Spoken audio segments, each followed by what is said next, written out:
bem-vindos ao IBDA Podcast.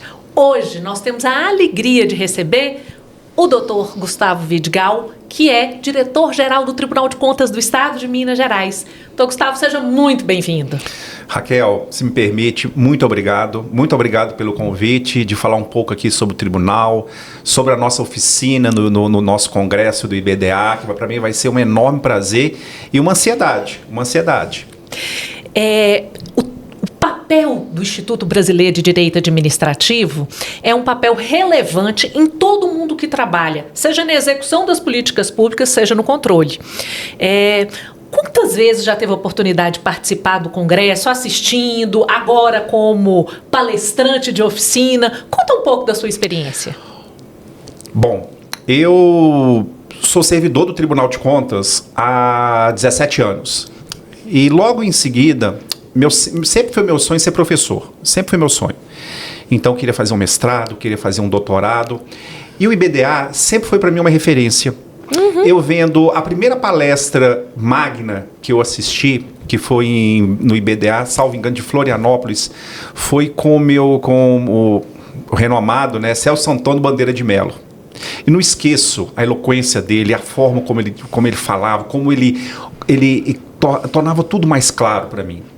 E aí comecei a assistir professores, como a professora Cristiana Fortini, como a professora Raquel, como os professores Juarez de Freitas, o Márcio Camaro-Sano, outros também. Então, assim, eu comecei a perceber uma admiração muito, muito legítima. E tem um filósofo que me disse recentemente, o professor Leonardo Boff, que me disse o seguinte: olha, você é uma pessoa importante, mas você é de coração. Não esqueça do seu coração. E eu digo isso porque para mim é um prazer estar aqui. E como se eu dissesse, venci na vida. Porque hoje eu estou dando uma oficina sobre, um spoiler, sobre riscos fiscais e as parcerias público-privadas, juntamente com meu colega do tribunal, Pedro Henrique Magalhães Azevedo. Então, assim, para mim é uma felicidade, assim, eu não tenho o que dizer. Então, o Instituto Brasileiro, ele tem uma importância muito grande para a história do Brasil, para a história de Minas Gerais, para a história do direito administrativo. Eu sou professor de direito administrativo com muito orgulho, lendo José dos Santos Carvalho Filho, Maria Silva Zanella de Pietro, lendo, eu formei em 98, lendo Eli Lopes Meireles.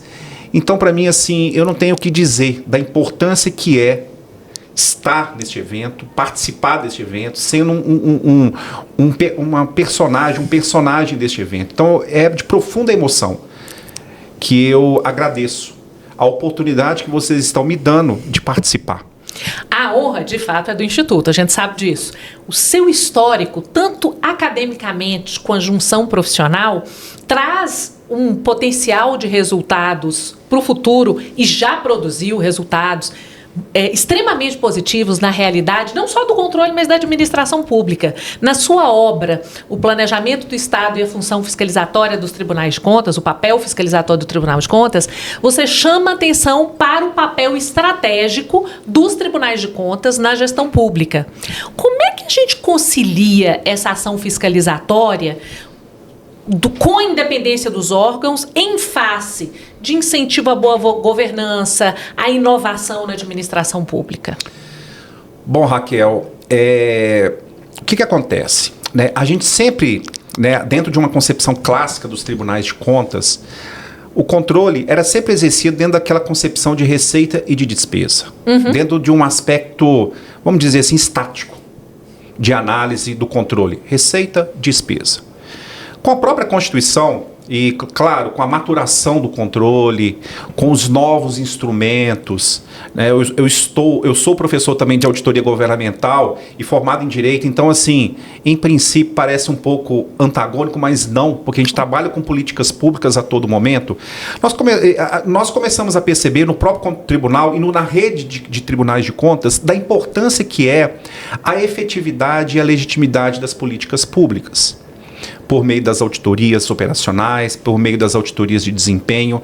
Então, o equilíbrio tem que ser dado da seguinte maneira: dentro de cada caso, a gente tem que fazer uma análise específica. Ou uma análise no sentido da fiscalização, do controle da sanção, por meio de multas, por meio de todos aqueles instrumentos que o tribunal tem, das medidas cautelares, etc. Mas, ao mesmo tempo, dentro de uma ação indutiva, de indução.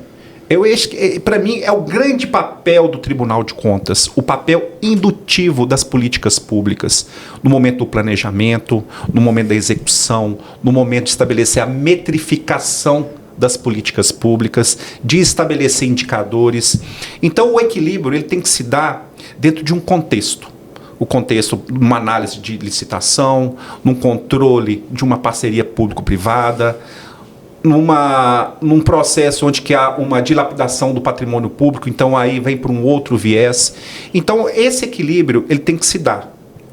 Claro, a gente tem auditorias de conformidade, que a gente estabelece a conformidade de um caso em relação ao fato, em relação à norma. Temos as auditorias operacionais, e eu posso citar inúmeras auditorias operacionais que nós já fizemos e iremos fazer. Estamos hoje com uma auditoria operacional muito interessante sobre moradores de rua. Olha. Sobre a questão das políticas públicas em relação aos moradores de rua. Fizemos também recentemente uma auditoria operacional em relação às barragens, fiscalização das barragens, para verificar, para aferir a capacidade fiscalizatória do Estado em relação às barragens. Então, nós temos inúmeras. Violência contra a mulher, já fizemos auditorias operacionais. Então, assim, o papel do tribunal são inúmeros. E eu percebi isso, foi entender o próprio tribunal. É engraçado porque fica muito claro o caminho que você apresenta para a gente. Sair de uma fiscalização formal e atuar como indutor de política pública. E eu percebo que isso, na realidade do Tribunal de Contas da União e também dos Tribunais de Contas dos Estados, vem assumindo novos formatos, vem assumindo quase que figuras jurídicas e institutos novos, como, por exemplo, os indicadores, que no âmbito federal vêm sendo adotados. Aqui em Minas, por exemplo, você poderia falar um pouco sobre o Prisma. O Prisma, que é o nosso indicador sobre a primeira infância, que foi criado pela Diretoria de Inteligência, que é o nosso suricato, que é dirigida pelo Pedro Henrique Magalhães Azevedo, que vai ser meu colega de oficina. Nós elaboramos um indicador muito importante, que engloba saúde, que engloba educação e proteção parental. Então, o que nós fizemos? O que o suricato fez? O que os auditores fizeram? Fizeram uma consolidação de dados, trabalharam esses dados, porque o mais importante não é ter o dado, é tratar os dados. E eu percebi isso, que o direito administrativo e as políticas públicas, elas perpassam pelos indicadores, pelos dados, pelo tratamento desses dados. Então, nós fizemos todo um consolidado desses dados para estabelecer a questão de orçamento, de execução financeira em relação às políticas públicas ligadas à primeira infância, saúde, educação e proteção parental, e fizemos o Prisma, que está dando uma grande repercussão. Na semana passada, nós fizemos um evento do Tribunal de Contas, que foi o segundo encontro nacional da primeira infância com os tribunais de contas, com os municípios mineiros e também do Brasil. Apresentamos o Prisma. Dentro de 2 semanas, também apresentaremos o novo portal da primeira infância do Tribunal de Contas, com esses dados. Então, assim, a importância desses indicadores são de suma importância. Eu vou dar um spoiler, né? Adoramos spoilers. Spoiler, nós estamos para apresentar, para divulgar também, em virtude do Setembro Amarelo, em virtude de contra o suicídio, dados relacionados com o número de suicídios, políticas públicas relacionadas à questão psicológica dos municípios, possivelmente ainda nessa semana ou na semana que vem, sobre esse relatório que foi feito pela mesma diretoria do Suricato. É muito importante que profissionalmente, também nas estruturas públicas, a gente aprenda a diferença entre dado e informação. A gente vive num pântano de dados, né? A história do Data Lake é exatamente isso. E o que me parece que o Tribunal de Contas tem tido a preocupação é de transformar os dados em informação que possa ser útil na condução do controle que vocês fazem.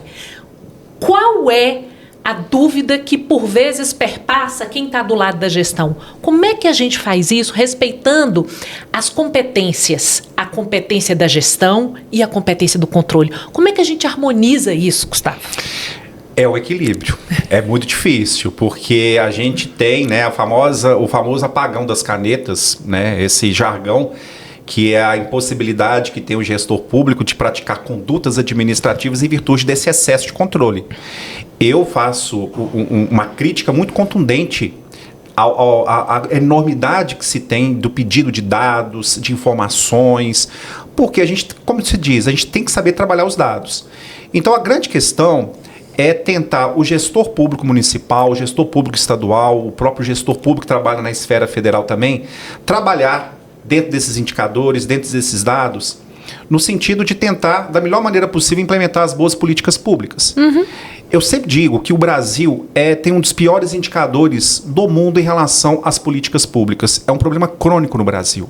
A gente tem uma política pública, geralmente uma política pública que é improvisada, que é totalmente marginal ao planejamento público, e com base nisso a gente espera resultados que a gente não tem nem como avaliar. E essa questão do dado é de suma importância para o gestor público, porque por meio desses dados, sejam dados do IBGE, sejam dados do próprio município, por meio da educação, da saúde, que eles possam elaborar políticas públicas com indicadores. E o papel do tribunal, claro, não é interferir na gestão pública, né? Não é interferir, como nós dizemos no direito administrativo, na discricionariedade, na escolha administrativa. Mas eu entendo que essa discricionariedade ela está sendo mitigada cada vez mais por meio da utilização de dados, por meio da utilização de informações. Porque com ela que a gente tem políticas públicas eficazes. A própria Constituição não diz o princípio da eficiência, a questão da economicidade, a questão da produção de resultados, da efetividade. Todo mundo diz eficiência, efetividade e eficácia. Mas o que é efetividade? É o diagnóstico que a população tem das políticas públicas. Então, o Tribunal de Contas, os órgãos de controle, o Ministério Público, que tem um papel muito... O controle social, que é muito importante também. A gente tem que trabalhar com essas informações no sentido de tentar, da melhor maneira possível, direcionar as políticas públicas. E o Tribunal de Contas tem esse papel indutor também de políticas públicas. Eu percebo que essa autocontenção, essa busca do equilíbrio, de evitar o excesso, é uma preocupação que desde o artigo sobre discricionariedade administrativa, a ingerência do Poder Judiciário no ato administrativo discricionário é algo que baliza a sua forma de refletir sobre a realidade administrativa. E especificamente sobre o judiciário. Como é que você enxerga a atuação judicial em face da administração? Você vê o risco de judicialização excessiva? Você vê risco de paralisar a atuação do gestor? Fala um pouco sobre isso, eu gosto muito desse artigo seu. Pois bem, o que acontece? Eu fiz essa questão da ingerência do Poder Judiciário nas políticas públicas, na administração pública, eu tenho tentado maturar um pouco em virtude do meu conhecimento, principalmente da análise do orçamento público. Por quê?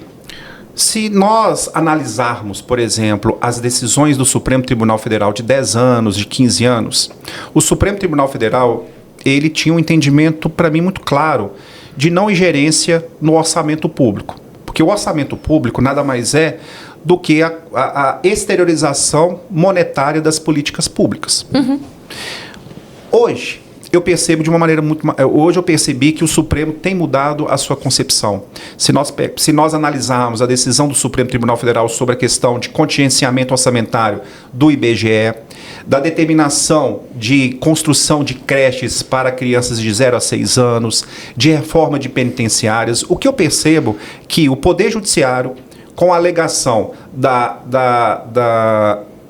não vou falar imposição, mas da efetivação dos direitos constitucionais, ele tem adentrado um pouco mais no orçamento público, que classicamente sempre foi um instrumento de discricionariedade administrativa. A meu ver, corre-se o risco, sim, de uma ingerência do Poder Judiciário, mas a gente tem que perceber também que a administração pública, a meu ver, dentro do meu entendimento, que tem que se ater a um planejamento orçamentário, de um planejamento em relação às políticas públicas. Por isso que nós temos o Plano Nacional de Educação, por isso que nós temos a Política Nacional de Resíduos Sólidos, por isso que nós temos o Plano Nacional de Primeira Infância, que são o quê? Planos. Que são o quê? Leis planejadoras. E nesse sentido, quando se diz, por exemplo, da questão da judicialização da saúde, A questão de imposição que a administração pública compra um remédio caro. Será que esse remédio caro, ele não tem sido a administração não tem sido instada a comprar há 3 anos, há 4 anos, há 5 anos? Será que já se tornou algo imprevisível? Não sei. Eu acho que aí já perpassa por um planejamento. Então, a ingerência do Poder Judiciário, a meu ver, claro, corre esse perigo, né, de ter essa ingerência, mas eu creio também que eu acho que é questão de um trabalho de rede. É um trabalho de complemento. O Tribunal de Contas, o Ministério Público, o Poder Judiciário, o Controle Social, a Administração Pública tem que trabalhar em conjunto. Porque, para mim, né, nas minhas palestras, nas minhas aulas, eu sempre cito, em primeiro lugar, o artigo 3º da Constituição, que são os objetivos fundamentais do Brasil.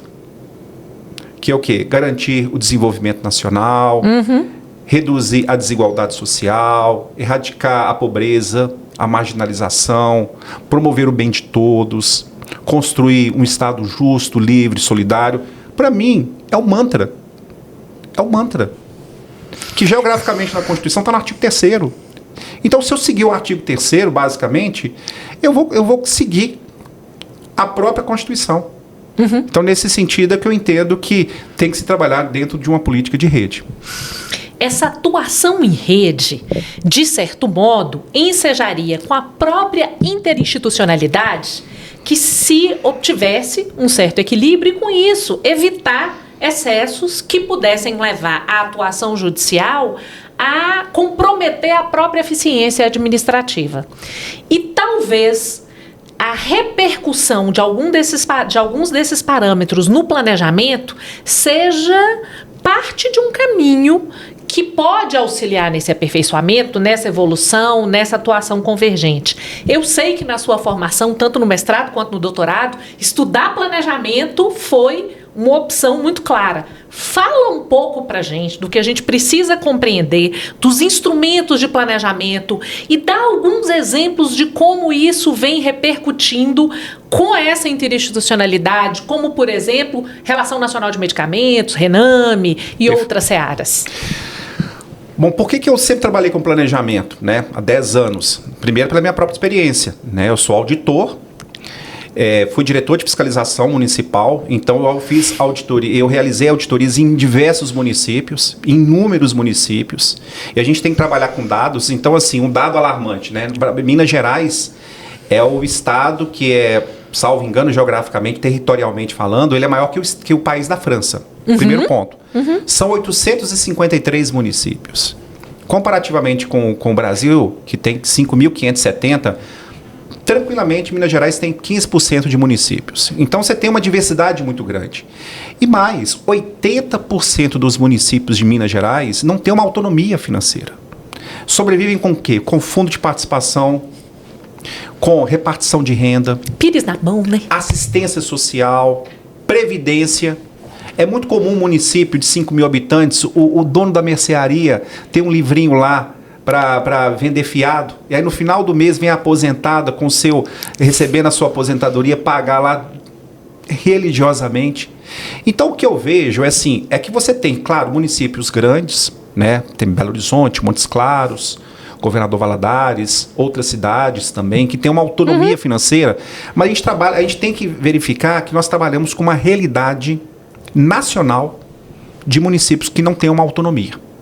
Nosso grau de investimento de infraestrutura no Brasil é em torno de 2,2% do PIB, que é abaixo de 4 a 4,5% do PIB, que é o ideal. Então a gente tem que trabalhar com várias alternativas. Então o planejamento, para mim, sempre foi um instrumento que possibilitaria a racionalização desses recursos públicos. Então, se você tem, por exemplo, eu falo o município de Tiradentes, que é uma cidade que eu amo, que eu adoro. Um dia eu estava conversando com o gerente de um restaurante, e ele falando comigo: Gustavo, a gente sempre se reúne, os municípios, a prefeitura, para a gente estabelecer as datas, estabelecer os eventos. Por quê? Para a gente se organizar, para a gente planejar a nossa ação. Então, o planejamento, para mim, na saúde, na educação, na infraestrutura, no desenvolvimento econômico, porque você tem inúmeros municípios mineradores que precisam estabelecer fundos de desenvolvimento econômico, a meu ver, desenvolvimento social, um desenvolvimento na área de assistência, de serviços. Então, o planejamento, para mim, junto com o direito administrativo, junto com aqueles institutos do direito administrativo, eles se convergem. Se convergem para a boa política pública. Então, quando você trabalha, por exemplo, com indicadores, quando você trabalha, por exemplo, com os orçamentos públicos, porque o orçamento público, a licitação, por exemplo, nada mais é do que uma concretização do orçamento público. Com certeza. O plano plurianual, a lei de diretrizes orçamentárias, a lei orçamentária anual. Que leis são essas? São leis planejadoras. Quando a gente trabalha com a lei de responsabilidade fiscal, e eu chamo a lei de responsabilidade fiscal de também social, porque a gente não pode também trabalhar só com equilíbrio fiscal, a gente tem que trabalhar também com equilíbrio social, né? Porque por meio das finanças públicas e por meio, né, do direito administrativo, dos institutos, que a gente consegue ter o quê? A efetividade da própria Constituição. Então, o planejamento, por meio daquele ciclo de planejamento, de políticas públicas, de diagnóstico, de avaliação do problema, de identificação qual é a melhor solução, da execução da política pública e principalmente do monitoramento e avaliação, que para mim é o ciclo da política pública, elas o quê? Devem ter uma interface com o planejamento. Então, eu sou muito tranquilo. Inclusive, tem um trabalho, estou tentando lembrar um colega meu, um colega aqui do meu doutorado, que ele fez uma tese de doutorado, entendendo que o planejamento deveria ser um elemento essencial do ato administrativo. Muito interessante quando ele desenvolve Considerando isso. o procedimento que antecede o ato administrativo, o planejamento seria uma etapa desse procedimento antecedente necessária, sem qual não existiria. Para ele, é o elemento essencial do ato administrativo. Achei interessante. Claro, a gente pode divergir, claro, dentro da concepção clássica, né, do ato administrativo, mas ele entende que o ato de planejar teria que ser um elemento essencial do ato administrativo. Olha que interessante. Você mencionou algo que, na verdade, eu confesso que deixa meu coração tranquilo, que é saber que alguém vai trabalhar lei de responsabilidade fiscal em um tema que aparentemente é árido, como PPPs, falar de concessão administrativa, concessão patrocinada, falar de limites fiscais e, ao mesmo tempo, ter uma preocupação social. E é algo que eu percebo, você tem um artigo em que você fala de tribunais de contas e efetividade de direitos humanos, que é uma reflexão nem sempre comum. E aí a minha pergunta é, você entende que o que seria uma garantia ideal para os critérios de auditoria e controle externo? E como que isso se dá em face de uma perspectiva de direitos fundamentais? A gente tem no Brasil um cenário favorável à proteção dos direitos fundamentais e de assegurar essas garantias que são essenciais para que com as auditorias, para que com o controle a gente consiga alcançar essa interação? Hoje não. Eu entendo que é uma construção, é uma maturação, né? Porque dentro de uma concepção até em clássica, né, de lei de responsabilidade fiscal, dentro da questão do controle, sempre houve um entendimento, para mim, equivocado, dentro de uma concepção eminentemente de conformidade, binária. Eu tenho uma plena convicção que a política pública, que para mim é o fim, é o fim, né? Porque na política pública que você tem a saúde, que você tem a educação, que você tem cultura, que você tem lazer, que tem a infraestrutura, a mobilidade urbana, o lar, o ócio, tudo tem que passar pela política pública. E o Estado, para mim, professora Raquel, ele tem um papel crucial nisso. Porque a gente tem que entender que a gente tem uma Constituição, como eu disse anteriormente, no seu artigo 3º, que tem os objetivos fundamentais, que elenca qual que é o nosso objetivo. O que a Constituição busca? O que o Brasil busca? Reduzir desigualdade, garantir desenvolvimento, que é muito mais do que crescimento econômico, desenvolver a possibilidade de uma ruptura social, é muito mais do que aquela mera questão de crescimento. Todo mundo pode crescer, mas será que o bolo está sendo repartido? Será que as pessoas estão tendo condições de ter um rompimento da sua estrutura social? Que é o que me preocupa, é o que me move como auditor, como professor. Então, assim, eu vejo que a gente está em maturação, eu acho que a gente está em construção. Eu vejo o Tribunal de Contas tendo um papel extremamente importante como indutor da governança e das políticas públicas, por meio dos seus indicadores, por meio das suas análises, porque a gente tem que trabalhar com dados, a gente não pode ter uma conversa de botequim, uma conversa rasteira, simplesmente política pública, do achismo, porque eu acho isso. Não, a gente tem que trabalhar com dados. A gente tem que saber qual direção que a gente quer caminhar, o que a gente precisa, o que a sua sociedade precisa. Vou te dar um exemplo que aconteceu há uns 5 anos, quando nós começamos a analisar inúmeros processos de compra de lousa interativa nos municípios. Era uma lousa interativa, bonita, eu não discuto a sua importância, mas a gente começou a verificar que essas lousas interativas não eram suficientes para melhorar os índices educacionais dos municípios. Por quê? Porque faltava carteira escolar, faltava merenda, faltava um bom plano de cargos e salários para os professores. Então a gente percebeu que, por políticas públicas improvisadas, tentava-se alcançar melhores indicadores, sendo que a concepção, a análise, ela tem que ser muito mais ampla do que uma mera lousa interativa. Ela tem que ser um instrumento e não o fim de uma política pública. Então, para alcançar todos esses direitos fundamentais, os direitos humanos, que tem uma relação, claro, umbilical com lazer, com educação, com saúde, porque direitos humanos, para mim, é isso. Sim. É isso, não é só respeitar o outro. Não é só o direito de ir e vir e se expressar. Não. É muito mais do que isso. É ter direito a um parque, de ter um lazer, de ter um ócio. Digna, né? Existência digna. Não é, eu falo que não é o mínimo existencial, é o médio existencial. Melhor. Porque a gente quer o médio, a gente quer ter ócio, a gente quer ir numa praça. Então eu percebo que alcançar os direitos humanos perpassa pelo planejamento, perpassa pelas políticas públicas, perpassa por esses instrumentos, né, as PPPs, as concessões, ao terceiro setor, por tudo isso. Fica muito claro que essa pluralidade de olhar a partir do auditor, olhar a partir do estudioso, o olhar a partir do professor, do magistério, permite que você trabalhe com elementos fáticos, do ponto de vista da estruturação social, a perspectiva do local para o qual podemos nos direcionar como comunidade, como país. Isso tudo é muito enriquecedor. E aí eu não resisto em lhe pedir que, se for para deixar um legado com esse múltiplo olhar, qual seria a sua impressão, o seu conselho, a sua dica? Qual seria a constatação? Qual seria a perspectiva de futuro? E aí pode escolher quem vai receber essa partilha. Pode receber essa partilha um gestor, um controlador, um estudioso, podem ser todos. O que da nossa realidade, da disciplina do direito administrativo, da sua experiência, você acha que é importante marcar? Puxa, uma pergunta extremamente complexa e simples para mim ao mesmo tempo, porque eu sou fruto das minhas circunstâncias. Primeiro ponto, né?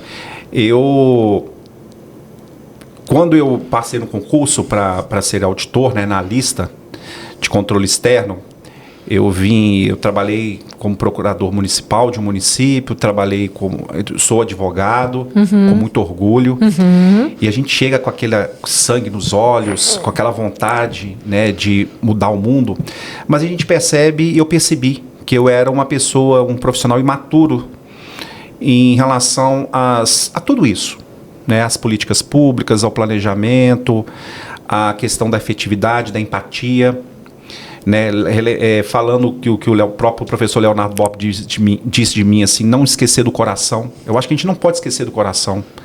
Pode parecer, talvez, romântico, talvez... Até piegas, né? Piegas, um clichê, mas assim, eu acho que a gente não pode esquecer o coração.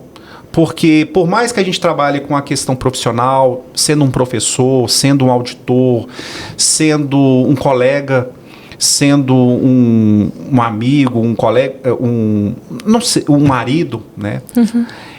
Eu acho que a gente não pode esquecer do coração, esquecer da empatia, esquecer que nós vivemos numa comunidade. Não podemos esquecer que existem vários pontos de partida em políticas públicas. A questão da meritocracia, para mim, é uma palavra extremamente falaciosa. porque a gente depara dentro de uma alta desigualdade social existente no Brasil, alta desigualdade social, eu percebo isso nas minhas auditorias, nas análises, que os pontos de partida são diferentes. Então, eu não posso tratá-los da mesma forma. Então, a minha dica, o meu conselho, seja para um gestor, seja para um professor, seja para um colega, seja para você, Raquel, primeiro, tentar agir com o coração. E segundo, tentar utilizar o seu conhecimento para mudar a vida das pessoas. Ser um vetor de mudança. É o que me mantém hoje, estando como diretor-geral no Tribunal de Contas. Né, eu tenho uma gestão, né, para seguir dentro do conselheiro Durval Anjo, presidente, mas o que me move não é, sem ser piegas, não é o salário, não é a minha remuneração, não é o status, é a possibilidade de eu ser um vetor de mudança. E isso veio sendo professor, lidando com pessoas, lidando com alunos das mais diferentes classes sociais, militar, transgênero, gay, negro, índio. Então, assim, eu comecei a aprender com os meus alunos, e a disciplina de direito administrativo, direito constitucional, foram para mim lições de vida. Que a gente lembre que é preciso enxergar o outro, como disse o Dr. Gustavo.